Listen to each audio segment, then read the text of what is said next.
Kirsten's a respected design leader with 20 years of expertise in public realm and infrastructure strategy, and she aspires to foster community, build social capital and resilience through design innovation. So welcome, Kirsten.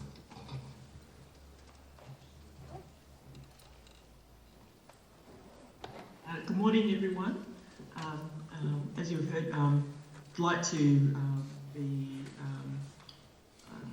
sorry, I'm a bit bumbling because we've just worked out that my slide presentation, the way I've set it up, I can't actually see my notes. So I can see the slide presentation, but not the notes.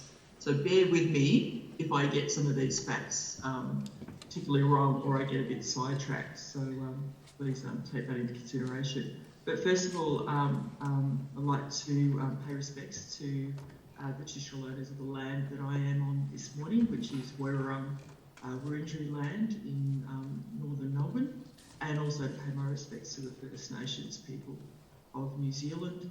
And hello, everyone. It's an honour to be here today, and many of you people are probably wondering why am I here today, and now I'm trying to fast forward the slide. Page down, excellent, always works.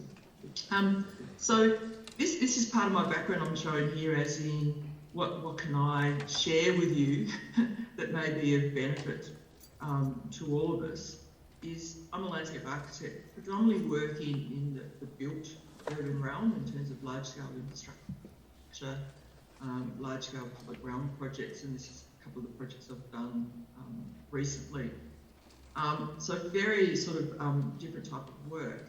But through this journey, I suppose, of my career, you start to, as many of us have, start to think about more deeply about the landscape and the culture that we're in.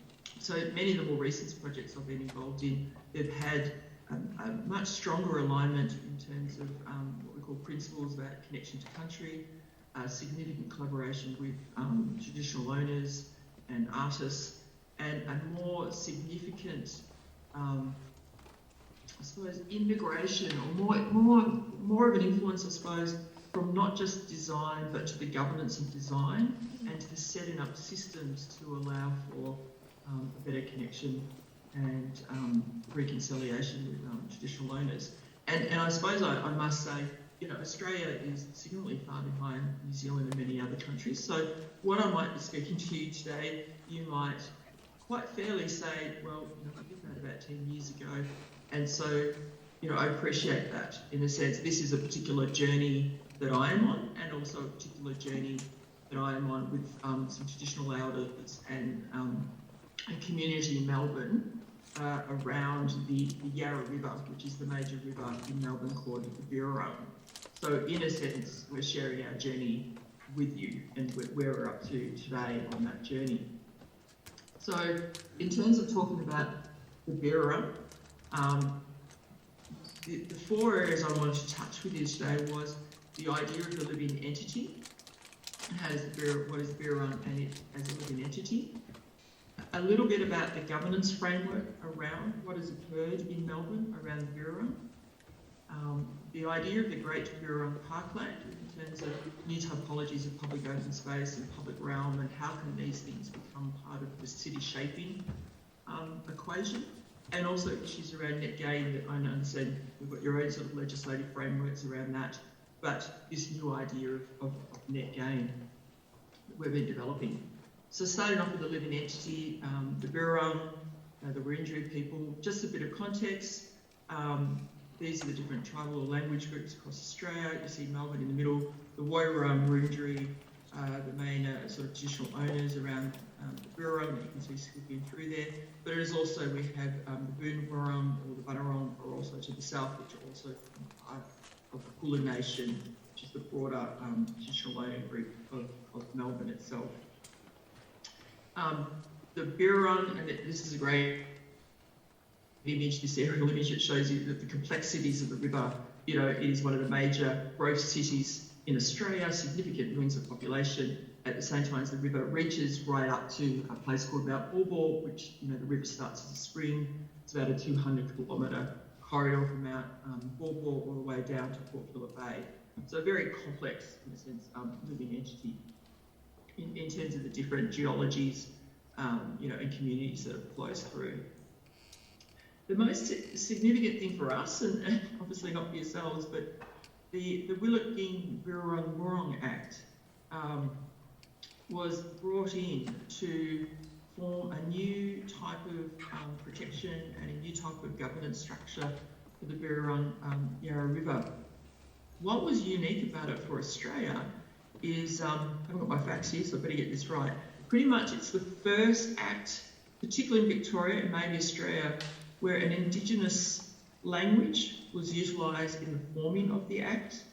The traditional owners were part of the development of the Act, and there is an Indigenous forward to the Act itself.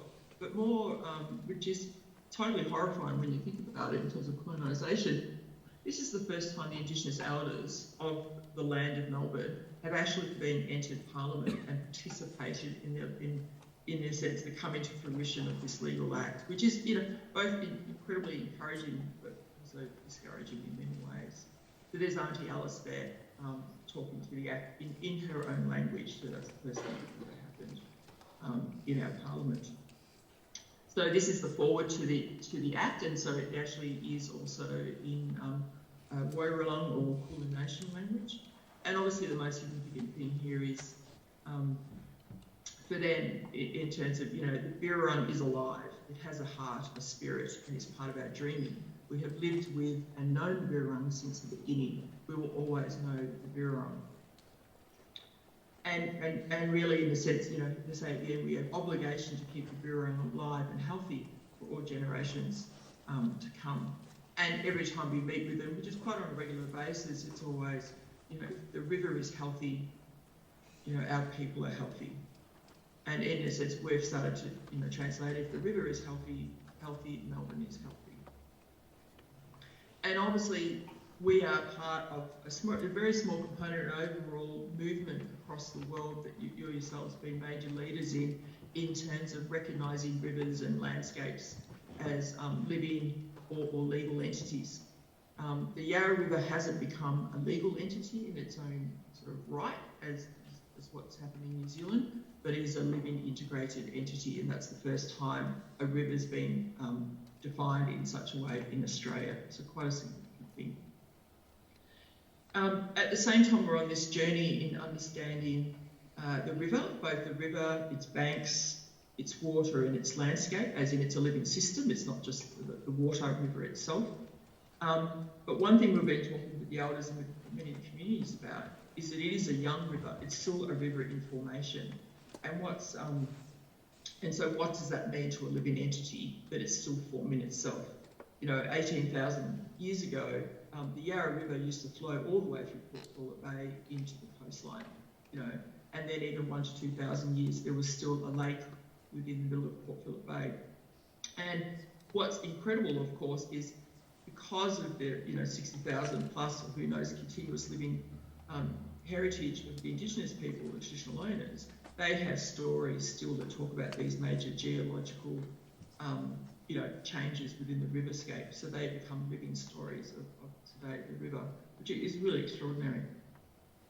And obviously we're talking about a living entity. Sometimes we talk about sort of like the lungs of the community. So this is a map devoid of any colonisation and urban development. And of course it's an incredibly beautiful image in terms of, the underlying living system that we have and the complexity of that. So obviously the traditional owners and obviously our the role of the Birrarung Council is, while the Act itself only really declares the central corridor as the living entity, of course we understand the living entity is broader than that narrow corridor, and it takes on the overall tributaries and branches and landscape that it is within. It's also, incredible cultural landscape.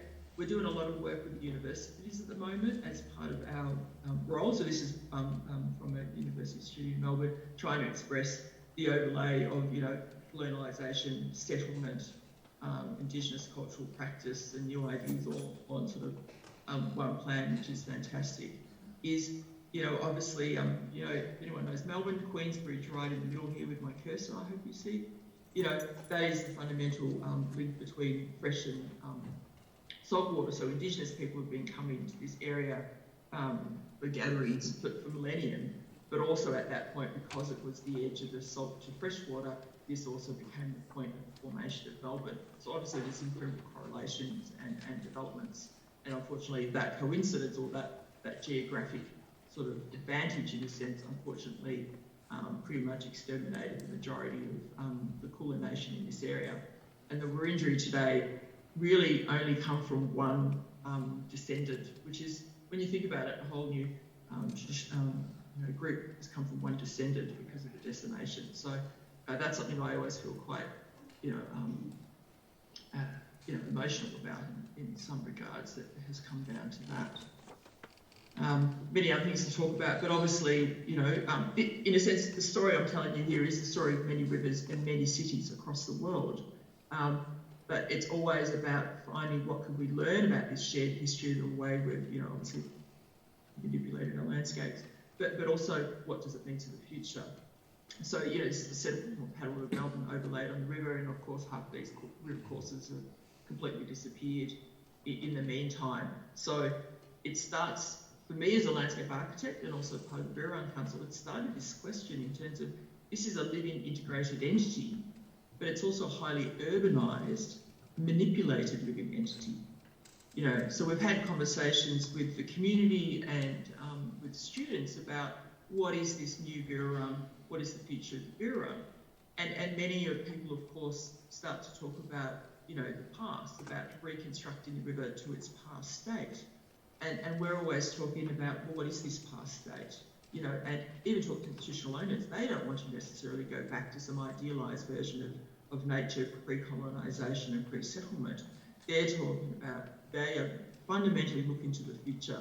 What is the future form of this river, taking into account that, yes, the damage and the travesties that have occurred.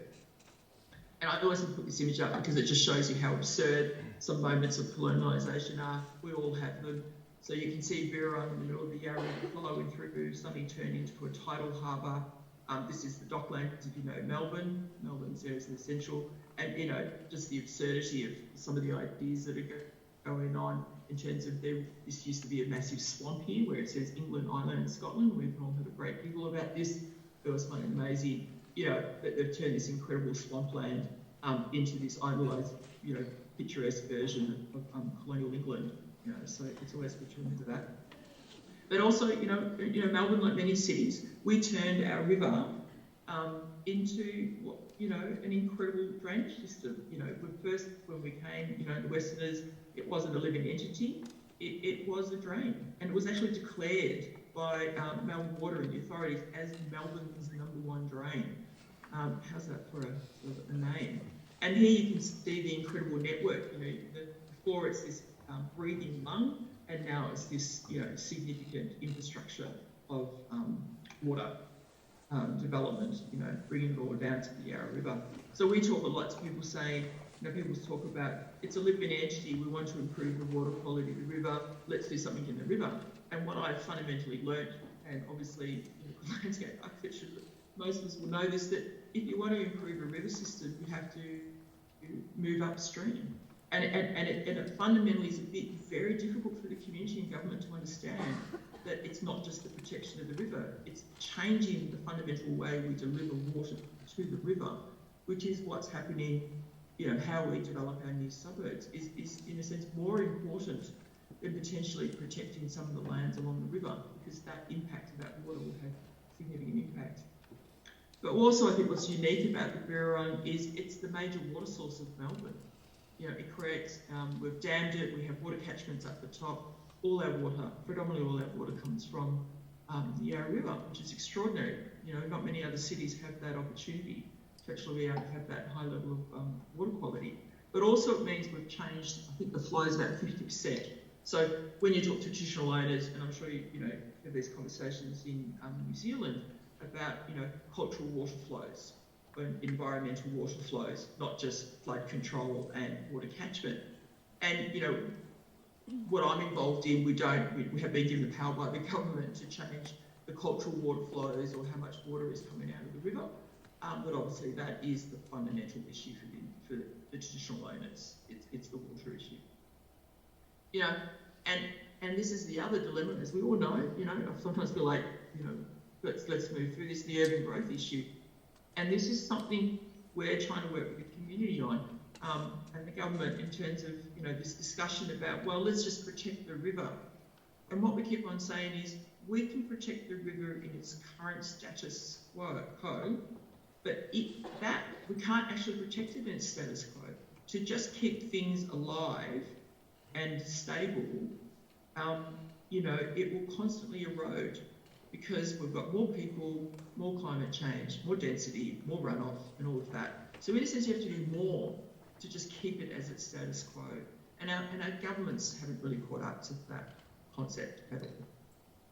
You know, so here this just shows a part of the area from 1945, you know, this urban transformation. And this is the area where we're working at the moment with students and traditional owners in trying to understand what would this mean if we created a new type of parkland as part of the river. What would that new parkland mean?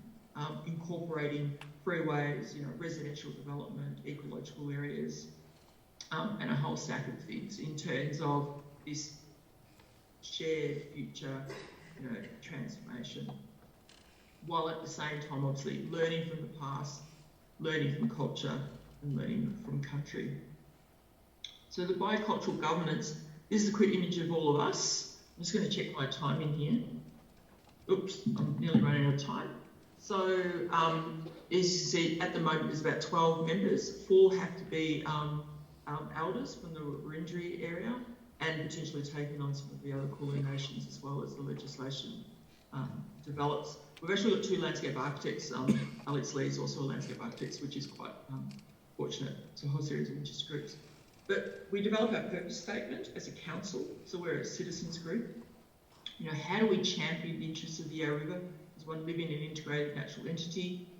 The government has worked to develop a 50-year community vision, which is bipartisan, which is amazing. So our job is to write to the minister, agitate the government to say, is the government, you know, enacting upon this 50-year community vision?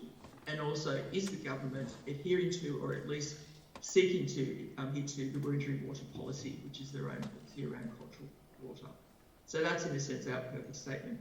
And this is a lovely diagram that talks about how it all comes together between the Act, the 50-year community vision, you know, the government's strategic plan around the river, and how the Bureau Council sits as advocates with that. But the fundamental issue, again, is this transformation to a modern governance approach. And how can we do that? Because the river itself is managed by about 10 different councils, 3 or 4 different authorities. It's fundamentally a mess in terms of its overall management. And that's the major critical thing in terms of, in a sense, bringing that into the modern age in many ways, and putting forward a more bicultural approach to that management structure. And in terms of being an advocate, this has also been a landscape architect, and understanding the Birrarung as the heart of Melbourne. It's a fundamental city shaping opportunity in terms of not just what we physically do with the river, but also how we see it as part of our zeitgeist or part of our cultural identity, which for us is the most important thing. It changes the sense of the cultural identity around the river, then you can start working on the bigger environmental issues as well. And what we are putting forward is this idea, you know, every city goes through a wave of investment. You know, the current wave of investment in Melbourne is very much on infrastructure. You know, we need to start moving to the next wave of investment led by traditional owners and communities in terms of the maturing of the city and a reinvestment into, in a sense, green infrastructure from infrastructure. I'm just wary of time now. The other thing I'm interested in as a landscape architect is this notion of the Great Birrarung Parkway. The Act declares a parkland called the Great Yarra Parkland, and through the Birrarung Council and a few landscape architects, we're starting to look at a bigger vision, you know, one that's a shared vision and one that potentially challenges typologies of parks. So at the moment, you could say the current parkland and legislation is defined by bureaucratic boundaries and property titles. And what we're suggesting, and I think I've mentioned this, is if we change the name and this notion of the Bureau of Parkland that stretches from Mount Auburn all the way to Port Phillip Bay, it suddenly becomes more, you know, and bigger in our understanding of the city, and then in a sense also they're more powerful, which is the most important thing. So how do we actually do that? We don't know. We're part of this envisioning what this Bureau of Parkland is with many communities, students, groups and governments at the moment to start working on what this means. We've got some good foundations, obviously. We've done a bit of metropolitan planning. This is the 929 planning scheme, and you can see sort of this green component slowly following the river. Unfortunately, there's many gaps even in the 1929 scheme in terms of protecting the Yarra River in terms of its parklands. And the most horrific thing is, this is probably the most ideal public open space strategy, you know, ever. We've never been able, as a community and government, to sort of plan a vision of this. It's something, you know, it's become more incremental and more quantitative, and those, as you know, is more prescriptive. But so there has been opportunities to secure continuous land, but also obviously there's significant parts of the overall river corridor, you know, golf courses, you know, hospital situations, recreation areas, infrastructure locations, etc., and a lot of it's under private ownership. And as you can see here, the Yarra River is a sort of black squiggle in the middle, moving towards Warrandyte Park, comes up as a blue line, and you can see here the many gaps in a sense in the green network that still exist along this parkland. So there's this bigger idea, and obviously the big idea in terms of the continuous walkway system or some, you know, passive transport system that can go all the way along the river itself. So there are many gaps still within the framework. And this is a lovely model in terms of, you know, the strict planning side of government fundamentally talks about that parklands as something that is owned by the government, and we want to move to a model where, in a sense, it's a perception of the whole river corridor is a parkland. Many of you might be aware of the movement, such as cities within national parks. So instead of this idea of a river corridor being a national park, which is probably where we're more at and maybe get somewhere, you know, the idea that the city is part of a national park, which is sort of like the next level of discussion of our relationships with these living entities. Other challenges we said is, you know, we're going from a forest to a middle rural area to an urban area. So the notion of what does the parkland mean in more of these different areas with completely different land ownership structures. You know, so we're on that journey. You know, what does it mean in a water catchment area, which excludes people, which is probably great, the traditional owners, which is not so great in terms of the protection of our water source. You know, the agricultural belts in the middle, which there's literally no public wayfinding along the river at all, to the urban areas where there's been significant impingement on that river corridor. You've got planning controls which are pushing the buildings back, which is fantastic. It took a very long time, but a major achievement. And now, you know, I'm just putting the visual forward about the challenge we have in terms of, you know, the left is where a creek is meeting the Yarra River in, like, you know, the 1830s or so, and this is the same creek today in terms of being totally pulverised by infrastructure and other systems. But it's not about tearing this down necessarily at this point.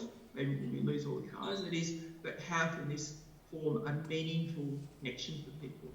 You know, this is about engaging directly with these types of sites to bring forth this idea of you know, a connection to the landscape and a connection to the living entity. And this is even a further significant challenge in terms of the parklands, which really quite interested in terms of, you know, obviously Melbourne, like many cities, every time we see a river, we put a freeway on it. Why not? You know, very typical. But this is like the worst case scenario where the freeway is coming and public access has been totally wiped out, and so we've had to put a floating pontoon. So we had to like take on the river land, in a sense, or the river area to actually provide public accessibility. But again, this is not about going backwards and removing everything. This is about going forward and integrating with these authorities and stakeholders to create this new idea. And I'll finish on net gain. In a sense, what does that mean? and it's not no net loss. You know, we're in Australia, we are in a no net loss situation. Lose one tree, plant two. You know, lose a grassland, offset a grassland. So it's really a one-to-one situation. It's not a net gain in environmental outcomes. The Act put forward this notion of environmental net gain, but there is actually no definition within the legislative structure that we necessarily think is the right definition. So we've actually engaged a whole series of academics to work with us to start establishing a different notion of net gain that includes cultural net gain, you know, scientific net gain, and, you know, overall sort of parkland net gain. And so that we want to put that forward as a new definition that we can start assessing future development against that to determine has there been net gain. Because as we've observed, unless we're improving the environment significantly, the deterioration of the river will continue. And for those of you who are into sort of, you know, economic theory, you know, the lovely idea of a circular sustainability, you know, we are still within this growth economy where we feel like there's no ceiling in terms of what can be achieved. You know, we're significantly being part of this shift in attitude and you know, really want to be part of, in a sense, the movement of that shift in attitude to this more sort of some people call it donut economy, or rather, you know, a sustainable balance where we're delivering on the social foundations and of traditional owners and all of us, but there's an ecological ceiling to that. So finding that band of the notion of growth, you know, within that. So in a sense, you know, how does net gain become part of that? You know, many of you will be aware of this, but the three measures, you know, obviously we're looking at quantitative measures of net gain, and obviously those are the more scientific versions of net gain in terms of, is there an increase in biodiversity? Is there an increase in water quality? You know, is there an increase of access? Qualitative measures of gain, and this is a bit more broader where we're talking about, you know, the parkland itself. Is there an overall improvement in the overall quality of the parkland? Is there improvement in the overall accessibility and the quality within the park? And then obviously the cultural measures of gain, which is obviously reflective of the river corridor as Wurrung country, as a cultural landscape. So really putting those forward to, in a sense, balance out also the idea that net gain is just buying more land. Yes, we're interested in buying more land, but it's also the quality and the ecological, you know, and cultural values is about improving that as well.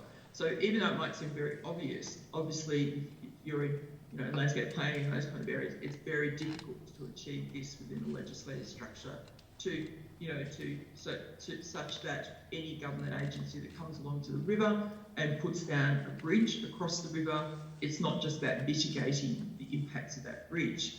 You must leave the bridge, that area that you bring the bridge in, you must leave it in a better ecological state than you found it, you know, which is a major fundamental shift that we're not quite there, obviously.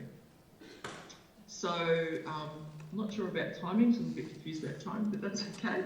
So I just wanted to say, you know, thank you for this opportunity. So it's given me an opportunity to try to clarify what we do as a Wurrung Council.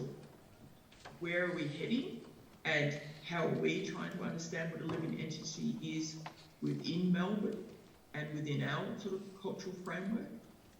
It's also been a significant opportunity to work with traditional owners and to be, you know, I've been working with them now on this for like 4 or 5 years. So, you know, and it's taken a very long time for me to start to understand their values and the way they understand country. And so, you know, we keep saying, you know, we're all on this journey together, but it is true. And it's starting to, what I find interesting about engaging with this pretty much pro bono work is the fundamental shift it's taken in my practice in terms of bringing these principles to, you know, to the front or to the pre-front of projects. And now we're working within Aspect Studios where we're actually, you know, proposing back as part of submissions to government and things like that about better engagement processes of traditional owners, more incorporation, even starting to talk about governance requirements around traditional owners in terms of doing landscape architecture in Australia. So, that's been quite rewarding, but also quite a difficult process. So thank you very much for listening to me today, and I look forward to panel questions or any other questions you have, and I'm happy to elaborate on any of these topics when I pull up my notes. So thank you very much for your time.